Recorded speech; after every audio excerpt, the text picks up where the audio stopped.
Hello students, I hope you all are doing good. Today we are going to start our next chapter of economics and that is money.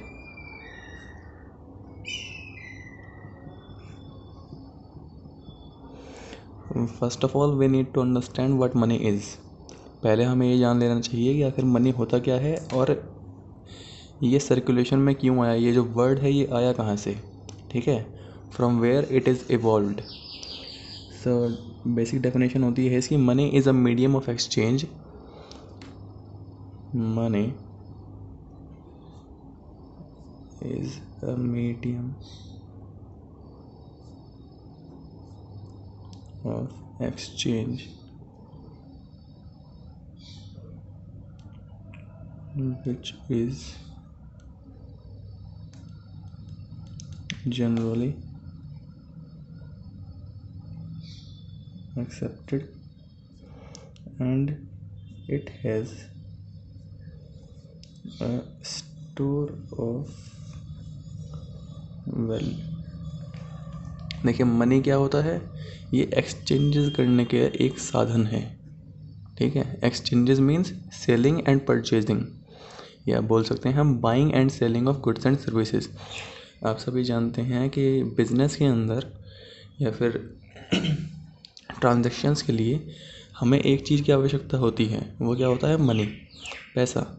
भाई सब जगह पैसा पैसा हो रहा है, हर एक्टिविटी आजकल हम किस लिए कर रहे हैं, पैसा कमाने के लिए, ठीक है ना. इकोनॉमिक एक्टिविटीज़ किस लिए परफॉर्म होती हैं, कुछ अर्न करने के लिए. तो अर्निंग हम किस चीज़ में मेज़र करते हैं, वो हम करते हैं मनी की फॉर्म में मेज़र. तो पहले ये जान लेना अच्छा होगा कि मनी आखिर होता ही क्या है भला. तो मनी क्या है, एक एक्सचेंजेस करने का साधन है. दूसरी बात, विच इज़ जनरली एक्सेप्टेड. जनरली मतलब सभी के द्वारा स्वीकार करने वाला है, ठीक है, सभी के द्वारा स्वीकार्य है. यानी कि मनी एक एक्सचेंजेस करने का साधन है जो कि हर किसी को एक्सेप्टेड है, ठीक है. हर किसी को जनरली मतलब क्या होता है, आम तौर पर सभी से स्वीकार कर लेते हैं. अब एक आधा कोई क्रैक हो, कोई अजीब किस्म का इंसान हो, उसकी हम बात नहीं कर रहे हैं. एक्सेप्शंस आर एवरीवेयर, ठीक है. बट नॉर्मली हर एक इंसान मनी को एक्सेप्ट कर लेता है as a medium of exchange, ठीक है. मीडियम ऑफ एक्सचेंज मतलब साधन है ये बाइंग एंड सेलिंग का. बाइंग एंड सेलिंग किस चीज़ की, गुड्स और सर्विसेज की, ठीक है. So money is a medium of exchange which is generally accepted. वैसे इतनी डेफिनेशन भी काफ़ी है, बट आगे हम थोड़ा सा और एडिशन कर देंगे. And it has a store of value. Store of value मतलब क्या, इसके अंदर जो है हम किसी भी वैल्यू को, किसी भी कीमत को स्टोर कर सकते हैं. जैसे कि आप देखते हैं अपने पेपर नोट्स, कोई 10 रुपये का होता है, कोई 20 का होता है, कोई 50 का, कोई 100 का. तो क्या है, उस नोट के अंदर, उस पर्टिकुलर करेंसी के अंदर एक स्टोर ऑफ वैल्यू है, ठीक है. अब मनी इवॉल्व क्यों हुआ, देखिए जब मनी नहीं था बहुत पहले के समय में, ठीक है, एक सिस्टम हुआ करता था जिसका नाम था बार्टर सिस्टम. जब मनी इवॉल्व नहीं हुआ था उससे पहले एक सिस्टम था जिसका नाम था बार्टर सिस्टम. हिंदी में इसे हम क्या बोलते हैं, इसे बोलते हैं वस्तु विनिमय, वस्तुओं का आदान प्रदान, ठीक है. अगर हम और सिंपल लैंग्वेज में करने लगें इसको, तो बार्टर सिस्टम क्या होता है, वस्तुओं का आदान प्रदान. वस्तु मतलब गुड्स को हम लेते और देते हैं, ठीक है. आपको शायद पहले भी पढ़ रखा हो अपने छोटी क्लासेज में. बार्टर सिस्टम क्या होता है, it is a system in which one commodity is exchanged in place of another, ठीक है ना. याद भी होना चाहिए वैसे आपको ये, वन गुड और कमोडिटी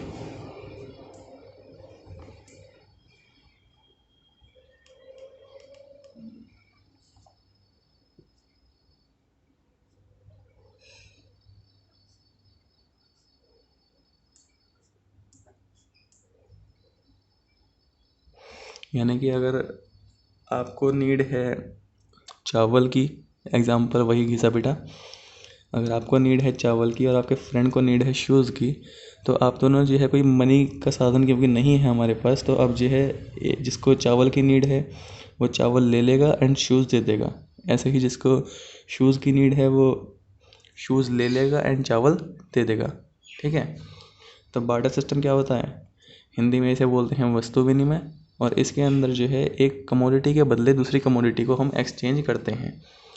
ये कब इस्तेमाल हुआ करता था, जब मनी इवॉल्व नहीं हुआ था उससे पहले, ठीक है। बट इसकी बहुत सारी लिमिटेशंस थी, बहुत सारी सीमाएं थी इस सिस्टम की, जिसकी वजह से इसे हमने ख़त्म कर दिया। वैसे अगर हम इंडिया की बात करते हैं तो आज भी इंडिया में कम्प्लीटली ख़त्म नहीं हुआ है बार्टर सिस्टम, क्योंकि आप देखते हैं कई जगहों पर क्या होता है कि जो किसानों के यहाँ पे काम करने वाले मज़दूर होते हैं, ज़मींदारों के यहाँ पर काम करने वाले जो टीनेंट्स होते हैं, वो खेती के बदले में, अपनी मेहनत के बदले में कुछ गेहूँ लेकर ही काम चला लेते हैं। वो पैसे नहीं लेते, वो कुछ गेहूँ या अनाज ले लेते हैं, ठीक है। तो वो भी एक फॉर्म ऑफ बार्टर सिस्टम ही है। वहाँ पर हम मनी का रोल तो नहीं लेके आ रहे कहीं बीच में, इसलिए वो भी बार्टर सिस्टम कहलाएगा। जहाँ पर भी मनी का रोल ना हो और एक कमोडिटी के बदले में दूसरी कमोडिटी ली जाती हो, या किसी सर्विस के बदले में मनी ना लेकर कुछ कमोडिटी ली जा रही हो, तो वो बार्टर सिस्टम होता है, ठीक है। और अगर हम आपके चैप्टर के हिसाब से देखें, सिलेबस के हिसाब से देखते हैं, तो बार्टर सिस्टम अब ख़त्म हो चुका है और इसको रिप्लेस करने वाला जो सिस्टम है वो है मनी, ठीक है। इसकी बहुत सारी लिमिटेशंस थी, जिसकी वजह से इसको हमने ख़त्म कर दिया एंड मनी को लेकर आए, ठीक है। लिमिटेशंस थी इसकी बहुत सारी। लिमिटेशंस जैसे कि डबल कोइंसिडेंस ऑफ वांट, बहुत ज़्यादा इम्पॉर्टेंट लिमिटेशन थी इसकी, या सबसे बड़ी लिमिटेशन भी बोल सकते हैं।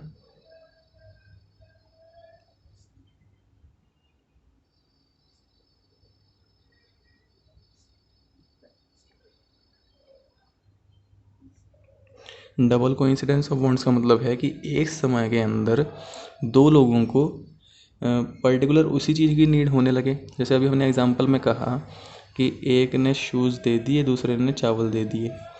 अब क्या पता जिसके पास आप जा रहे हैं उसे शूज़ की नीड ही ना हो, आपके पास देने के लिए बस शूज़ हैं, उसके पास देने के लिए बस चावल हैं। आपने कहा मुझे चावल दे दे, बट उसने कहा मुझे शूज़ चाहिए ही नहीं, मुझे तो कुछ और चाहिए। तो वहाँ पर क्या हुआ, एक समय में आपकी जो दोनों की वांट्स थी वो पूरी नहीं हो पाई, तो हमारा जो ट्रांजेक्शन था, जो एक्सचेंज था, वो फुलफ़िल नहीं हो सकता, वो फेल हो गया, ठीक है ना। तो ये एक इसकी लिमिटेशन हो गई, क्योंकि ऐसा होना बहुत ही मुश्किल है, बहुत ही ज़्यादा कठिन है कि दो लोगों को सेम वही चीज़ों की रिक्वायरमेंट हो जो सामने वाला देना चाहता है। क्योंकि मनी में क्या होता है, आपको कुछ भी चाहिए आप परचेज़ कर सकते हैं इन प्लेस ऑफ मनी। आप पहले किसी को सामान सेल करके मनी लेंगे उससे, और फिर किसी और थर्ड पर्सन को जाकर जो है वही मतलब उसी मनी का इस्तेमाल करते हुए सामान परचेज़ कर लेंगे, ठीक है।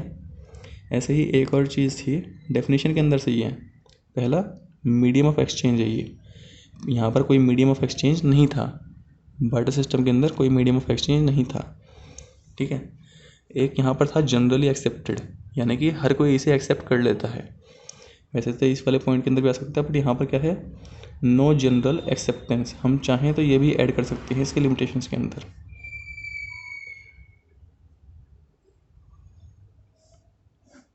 जो बार्टर सिस्टम में गुड्स या कमोडिटीज़ एक्सचेंज हो रही थी या आप कर रहे थे, हो सकता है कि वो आमतौर पे कोई एक्सेप्ट ना करे।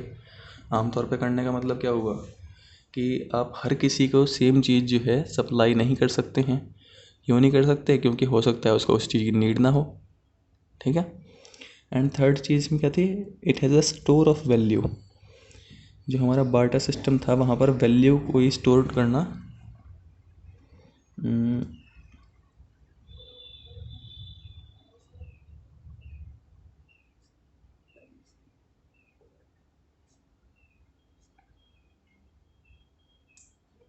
सपोज़ कीजिए कि आप एक किसान हैं, जो कि आप लोग हैं, आप लोग जो है गेहूँ उगाते हैं, गेहूँ के बदले में आप जो है कोई और गुड्स या सर्विसेज परचेज़ करना चाहते हैं, ठीक है। यानी कि आपके पास जो चीज़ है वो है गेहूँ एक्सचेंजेस के लिए।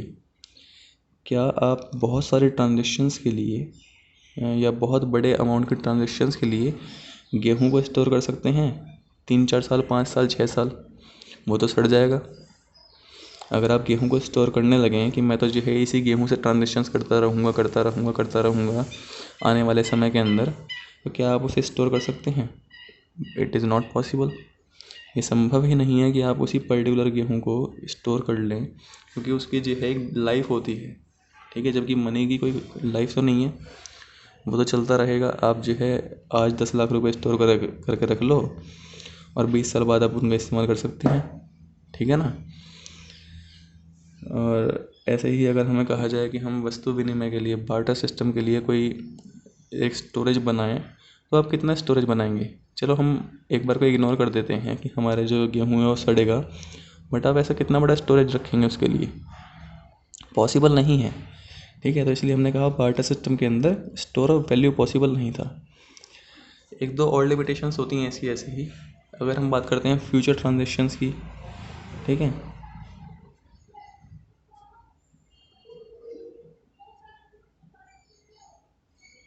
या फिर हो सकता है कि हम कहने लगें कि भाई बार्टर सिस्टम में और लिमिटेशंस क्या हो सकते हैं। अवेलेबिलिटी ऑफ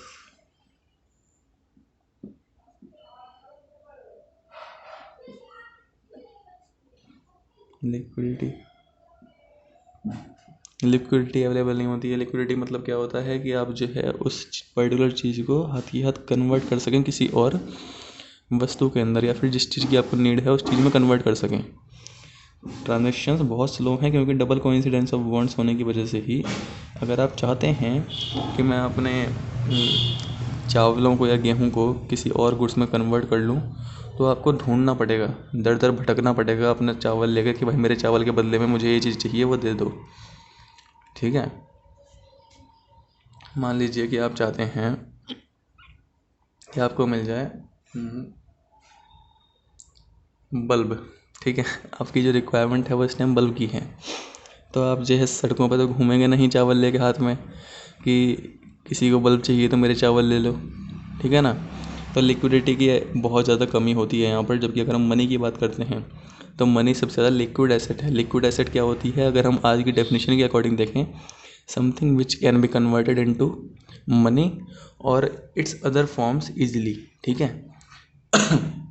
लिक्विड एसेट्स कौन सी होंगी, जो कि मनी की फॉर्म में कन्वर्ट हो सकती हैं। बट हम बात कर रहे हैं मनी के इवॉल्व होने से पहले, तो इसलिए हम लिक्विडिटी बोलेंगे कि जो हमारी यूज़फुल थिंग्स के अंदर कन्वर्ट हो सकती है बहुत फास्टली, वही लिक्विडिटी होगी, ठीक है। मनी हम क्यों बोलते हैं, क्योंकि मनी आजकल जो है बहुत यूज़फुल है, सबके रोल में है और हम मनी से कुछ भी परचेज कर सकते हैं। बट अगर हम सेम चीज़ को, लिक्विडिटी को ही मनी के इवॉल्व होने से पहले की बात करेंगे, तो हमें कहना पड़ेगा कि something which can be converted into our useful things या फिर यूज़फुल रिक्वायरमेंट्स, ऐसा कुछ भी बोल सकते हैं आप, ठीक है। अब उसके बाद है टाइप्स ऑफ मनी। मनी कितने तरह का होता है, तो ध्यान रखना, जो बार्टर सिस्टम था इसके इन सभी लिमिटेशंस को पूरा करने के लिए, इनको ख़त्म करते हुए ही मनी का आविष्कार हुआ था। अगर हम मनी की बात करते हैं, टाइप से पहले एक बार ये क्लियर कर दें, डबल कोइंसिडेंस ऑफ बॉन्ड्स। यहाँ पर जो मनी के अंदर ऐसा कोई रिक्वायरमेंट नहीं होती, किसी को कोई भी चीज़ चाहिए हो आप मनी के बदले परचेज कर सकते हैं। यहाँ पर क्या था, एक गुड के बदले में दूसरा गुड, या एक कमोडिटी के बदले में दूसरी कमोडिटी।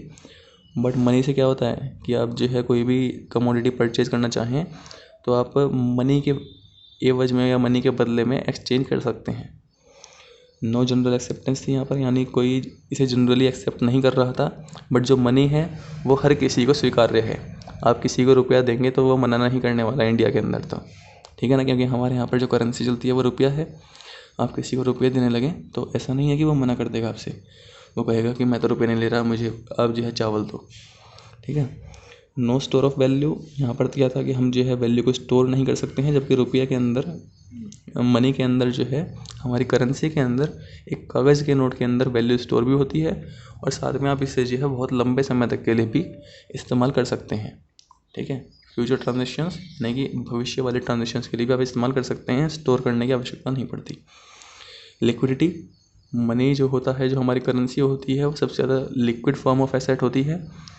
आपने अकाउंट्स में भी पढ़ा होगा, ठीक है, कि जो मनी है या कैश होता है हमारे हाथ में, बैंक बैलेंस होता है हमारा, वो most liquid form of asset होती है। मोस्ट लिक्विड मतलब इसका इस्तेमाल हम अपने रिक्वायरमेंट्स को पूरा करने के लिए इंस्टेंटली कर सकते हैं, ठीक है।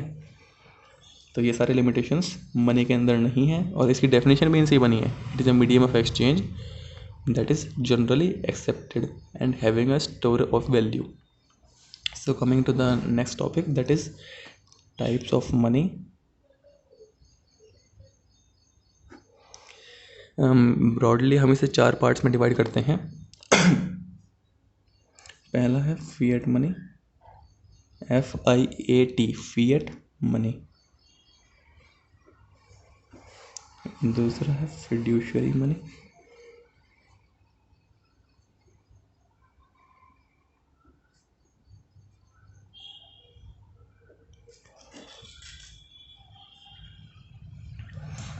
फिएट मनी होता है वो मनी जो कि गवर्नमेंट के द्वारा या किसी लीगल बॉडी के द्वारा इशू किया गया हो. ठीक है. जैसे कि अगर हम इंडिया की बात करते हैं तो हमारा जो RBI है, रिजर्व बैंक ऑफ इंडिया, वो हमारी लीगल बॉडी है.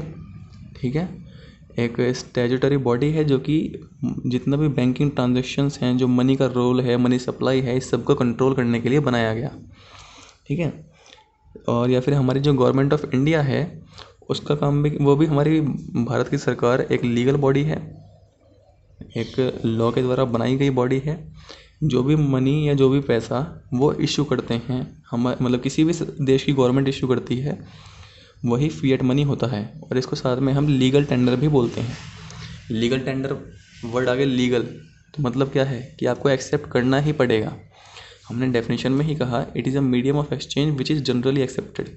बट यहाँ पर क्या है, fiat money is a medium of exchange which holds a compulsion to accept. ठीक है. Which holds a compulsion of acceptance, यानी कि आपको एक्सेप्ट करना ही पड़ेगा. क्योंकि वर्ड लीगल आ गया है, इसलिए अगर आप इसे एक्सेप्ट नहीं करेंगे फिएट मनी को, यानी कि हमारे पेपर नोट्स जो होते हैं या फिर जो कॉइन्स होते हैं, अगर आप उन्हें एक्सेप्ट नहीं करेंगे तो आपके खिलाफ़ कार्रवाई हो सकती है. ठीक है. पेनल्टी लग सकती है या फिर जो है आपको प्रिजन भी हो सकती है, जेल भी हो सकती है. Fiat money is the money which is issued by a legal body. याद रखना, लीगल टेंडर जो होता है वो फिएट मनी ही होता है. जैसे कि अगर हम इंडिया की बात करते हैं तो हमारे यहाँ पर जो करेंसी नोट्स हैं, लीगल बॉडी बोला हमने, जो करेंसी नोट्स हैं याद रखना वो तो इश्यू करता है हमारा RBI, reserve bank of India. And जो हमारे करेंसी कॉइन्स हैं वो इश्यू करती है भारत सरकार, फाइनेंस मिनिस्ट्री इशू करती है. ठीक है. तो ये क्वेश्चन पूछ लेते हैं कि coins in India are issued by dash. ठीक है. तो आप लिख देना या तो फाइनेंस मिनिस्ट्री, अगर मान लो MCQs गिवन है आपके सामने, उसमें फाइनेंस मिनिस्ट्री गिवन है तो फाइनेंस मिनिस्ट्री आंसर होगा. अगर गवर्नमेंट ऑफ इंडिया है तो गवर्नमेंट ऑफ इंडिया होगा. क्यों? क्योंकि गवर्नमेंट ऑफ इंडिया का ही पार्ट होता है फाइनेंस मिनिस्ट्री भी. जैसे अभी निर्मला सीतारमण है हमारी, तो कौन सी पार्टी की हैं? रूलिंग पार्टी BJP की तो हैं. ठीक है ना. तो इसलिए फिएट मनी लीगल बॉडी के द्वारा होती है. इसी को हम लीगल टेंडर बोलते हैं. अगर मान लो कोई इंसान इसे एक्सेप्ट ना करे, कोई मान लो कहने लगे कि मैं तो इंडियन रुपये को एक्सेप्ट नहीं करूँगा इंडिया में रह के, तो आप उसके खिलाफ़ कंप्लेंट कर सकते हैं. ठीक है. क्योंकि इसका जो बैकअप है, इसकी जो विश्वसनीयता है वो सीधा सीधा भारत सरकार के द्वारा प्रमाणित होती है. जैसे आपने नोट्स पे देखा होगा ना, RBI के गवर्नर के साइन होते हैं. ठीक है. फ़िलहाल कौन है? शक्तिकांत दास. इनके साइन होते हैं हर नोट के ऊपर. ऐसा नहीं कि वो खुद बैठ के साइन करता है, बट साइन होते हैं. ठीक है. ऐसे ही जो आपके कॉइन्स होते हैं उस पर एक पहले जो कॉइन आता था उसके ऊपर अशोक चक्र बना हुआ होता था, वो तीन शेर वाली जो चिन्ह बना हुआ होता था, याद होगा आप सभी को. वहाँ पर नीचे लिखा हुआ होता था भारत सरकार, जो भी है. ठीक है. 1-2 रुपये का कॉइन पुराना उठा के देख लेना. ऐसे नोट के ऊपर देखना, वहाँ पर जो है लिखा हुआ होता है मैं धारक को डैश रुपये अदा करने का वचन देता हूँ. तो ये जो है इनकी जो विश्वसनीयता है उसका एश्योरेंस सरकार देती है या फिर RBI देती है. इसलिए ये हर एक इंसान को एक्सेप्ट करने ही पड़ेंगे. जैसे अभी आपको याद हो एक केस, अभी रिसेंटली ही 10 के सिक्के को लेकर और वो जो 1 के छोटे वाले सिक्के होते हैं उसको लेकर बहुत चल रहा था. कई लोग कह रहे थे कि हम तो इसे नहीं लेते हैं, कोई हमसे नहीं लेता इसलिए हम नहीं ले रहे, नकली आ रहे हैं. जब ये बात सरकार के पास पहुंची, RBI के पास पहुंची, तो उन्होंने क्या कहा कि ये एक्सेप्ट करना कंपल्शन है। लीगल वर्ड आते ही आपके सामने एक कंपल्शन जुड़ जाती है, आपको ये करना ही पड़ेगा। फॉर्म्स ऑफ मनी बहुत सारी होती हैं, मनी बहुत सारे तरह का होता है, ठीक है। आप टाइप्स की जगह फॉर्म्स भी बोल सकते हैं इसे। बहुत सारे तरह के मनी होते हैं, बट जो फिएट मनी है, क्योंकि ये सरकार द्वारा या किसी लीगल बॉडी द्वारा इशू किया जाता है, तो आपको इसे एक्सेप्ट करना ही होगा। अगर आप नहीं करेंगे तो आपके ऊपर पेनल्टी भी लग सकती है, या फिर आपको जो है जेल भी हो सकती है। तो उस टाइम पे सरकार ने कहा था कि अगर कोई ये 10 का सिक्का एक्सेप्ट नहीं कर रहा है तो आप नज़दीकी पुलिस स्टेशन में जाएं और उसके खिलाफ़ कंप्लेंट करें, ठीक है। ध्यान रखना आगे से, अगर आपसे कोई जो है करेंसी एक्सेप्ट करने से मना कर दे तो आप उसके खिलाफ़ कंप्लेंट कर सकते हैं। इंडिया के अंदर अभी के लिए फिएट मनी के अंदर सिर्फ 2 ही चीज़ें आती हैं एग्जांपल्स में, ठीक है। वो है हमारे करेंसी नोट्स या कॉइन्स, ठीक है। अभी जो हमारे डिजिटल करेंसी है, जैसे आप पेटीएम वगैरह में यूज़ करते हैं, वो फिएट मनी का पार्ट नहीं बना, क्योंकि कुछ लोगों को अब भी इसके ऊपर विश्वास नहीं है, या जो हमारी डिजिटल करेंसी है वो बैकअप बाय उसका गवर्नमेंट नहीं होता। जिस भी मनी को गवर्नमेंट ऑफ मतलब किसी भी देश की सरकार बैकअप कर देती है, बैकअप देने का मतलब क्या है कि अगर सामने वाला पे करने से फेल हो गया तो फिर जो है इसे कौन पे करेगा, सरकार पे करेगी। वही इस फिएट मनी की जो विश्वसनीयता है वो कहाँ से आई, वो सरकार से आई, ठीक है। हम लोगों को जो है अपने देश पर विश्वास है, हमें अपने देश की सरकार पर, आरबीआई पर विश्वास है, इसलिए हम फिएट मनी एक्सेप्ट कर रहे हैं। वरना एक कागज़ का टुकड़ा लिया, उस पर जो है साइन मार दिया फर्जी से कुछ भी, और मैं पकड़ाने लगूँ किसी को कि ले भाई 1000 का नोट, तो आप ले थोड़ी लेंगे। मैं आपको एक कागज़ फाड़ के यूँ कहूँ कि लो जी, इस पर मैंने लिख दिया 1000 रुपये, 4 जगह क्या 6 जगह लिख दूँगा मैं तो, है ना, 6 बार लिख दूँगा, तो क्या आप इसे ले लेंगे?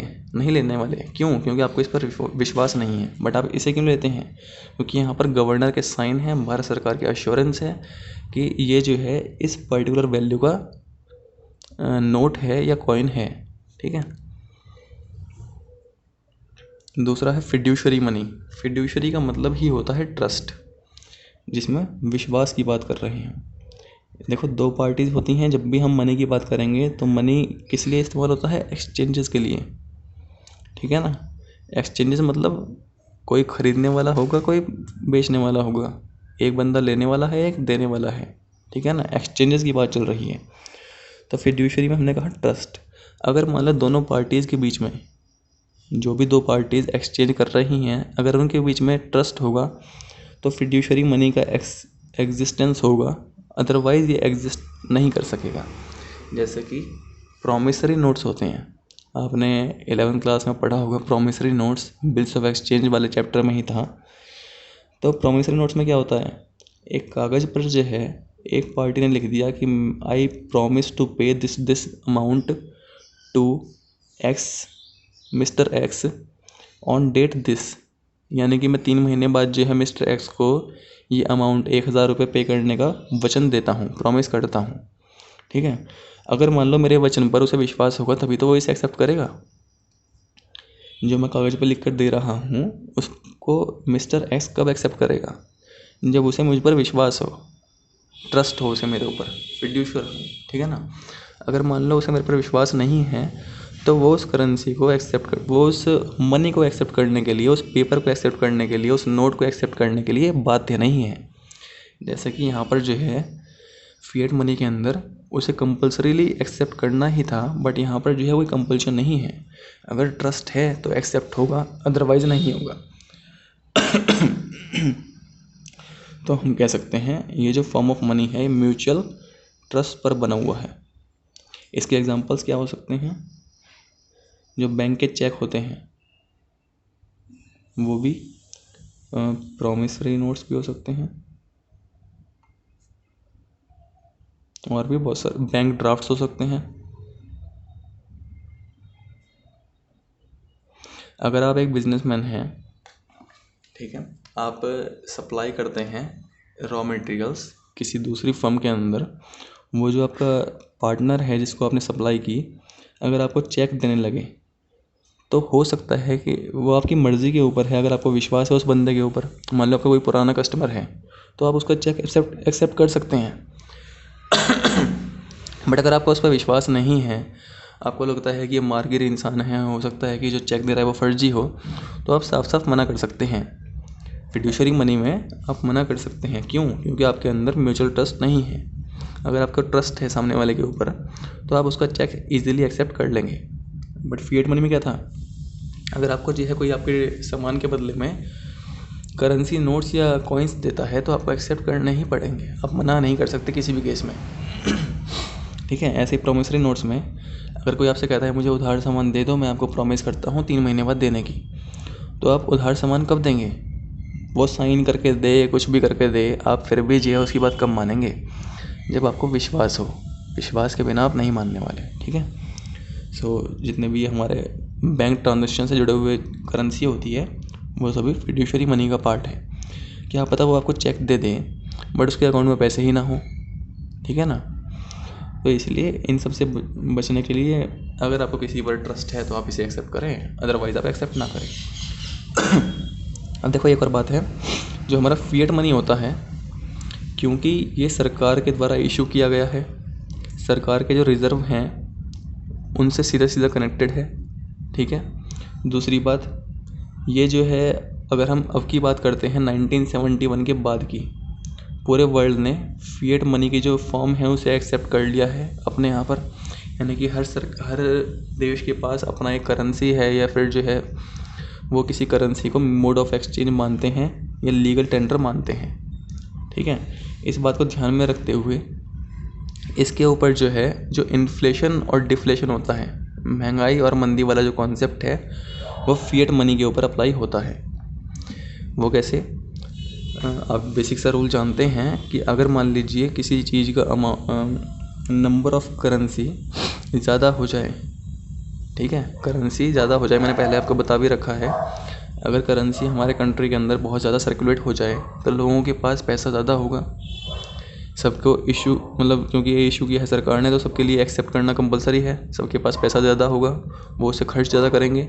खर्च ज़्यादा करने से क्या होगा? इन्फ्लेशन बढ़ जाएगी। जिम्बाब्वे का एग्जांपल आता है इसके अंदर। जो जिम्बाब्वे कंट्री है, उसने एक बार जब ये फिएट मनी वाला कॉन्सेप्ट आया था, तो उसके सेंट्रल बैंक ने, जैसे हमारे यहाँ पर आरबीआई है सेंट्रल बैंक, उसी तरह से वहाँ पर भी कोई सेंट्रल बैंक होगा। तो जिम्बाब्वे के सेंट्रल बैंक ने बहुत सारी करेंसी नोट्स प्रिंट कर दिए थे। कई बार, वैसे मैं पहले बता भी चुका हूँ क्लास के अंदर, बहुत से लोगों की ये समस्या होती है। बहुत से लोग कहते हैं कि सरकार के पास तो अंधा पैसा है, वो प्रिंट क्यों नहीं कर देते हैं करेंसी को। ठीक है। तो अगर मान लो सरकार करेंसी को बहुत ज़्यादा प्रिंट कर देगी, बहुत ज़्यादा अमाउंट में प्रिंट कर देगी, तो उससे क्या होगा? इन्फ्लेशन बढ़ जाएगा, महंगाई बढ़ जाएगी। जिम्बाब्वे के अंदर हाइपर इन्फ्लेशन हो गया था। हाइपर इन्फ्लेशन एक सिचुएशन होती है जिसके अंदर बहुत शॉर्ट टर्म के अंदर चीज़ों की कीमतें बहुत ज़्यादा हाई बढ़ने लगती हैं। ठीक है, बहुत ज़्यादा हाई हो जाती हैं। तो फिर उसके बाद जिम्बाब्वे को क्या करना पड़ा था? अपने जो बड़े बड़े, मतलब जैसे नोट्स का, पहले हमारे यहाँ पर क्या है, मैक्सिमम 2000 रुपये का नोट आता है, तो उस कंट्री को जो है बड़े बड़े डिमोनेशन के नोट छापने पड़े थे, लाइक 10,000, 15,000, 20,000 इस टाइप के। ठीक है। और धीरे धीरे उनकी इकोनॉमी भी बेकार हो गई थी। एक एग्जांपल मैं वेनेजुएला का भी देता हूँ, वहाँ पर भी महंगाई बढ़ गई थी।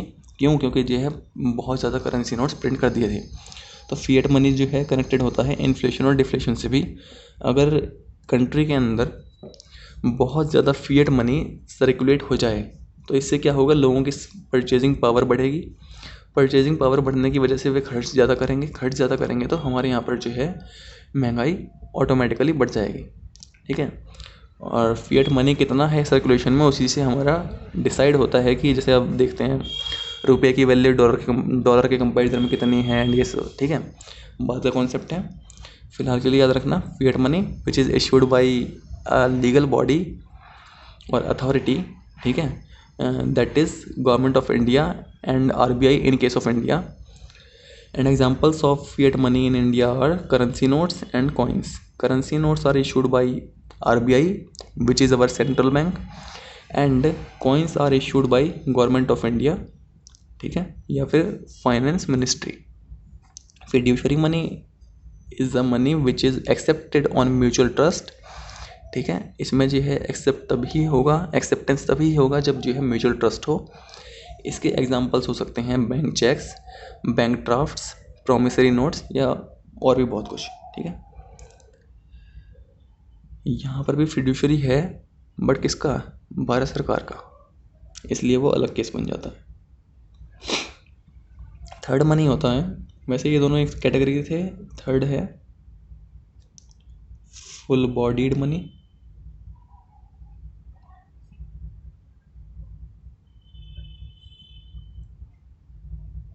या फिर क्रेडिट मनी।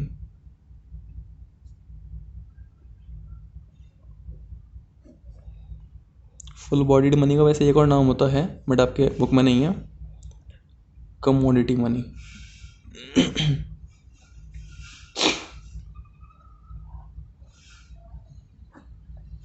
ठीक है।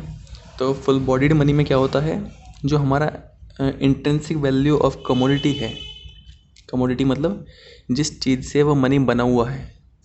लाइक हमारे यहाँ पर जो पेपर नोट्स बने हुए हैं वो कागज़ से बने हुए हैं, जो कॉइन्स हैं वो बस कांसे से बने हुए हैं, ठीक है। या 2-3 चीज़ों को मिला के अलॉय है शायद, ठीक है ना, एल्यूमिनियम वगैरह को मिला के बनता है। तो फुल बॉडीड मनी में क्या होता है, जो हमारी कमोडिटी वैल्यू है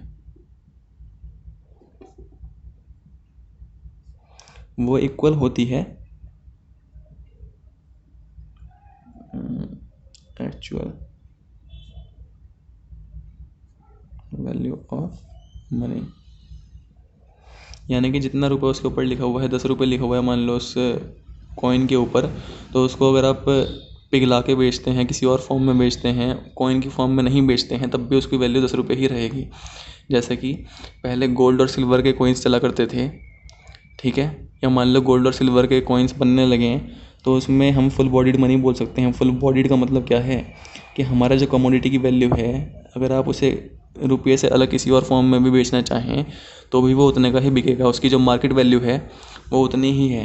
आप या फिर कह सकते हैं कि commodity value is equals to market value of that currency, या आप बोल सकते हैं कि जो एक्चुअल वैल्यू ऑफ या एक्चुअल मार्केट वैल्यू है वो हमारी इक्वल है किस चीज़ के भला, कमोडिटी की वैल्यू के, ठीक है ना।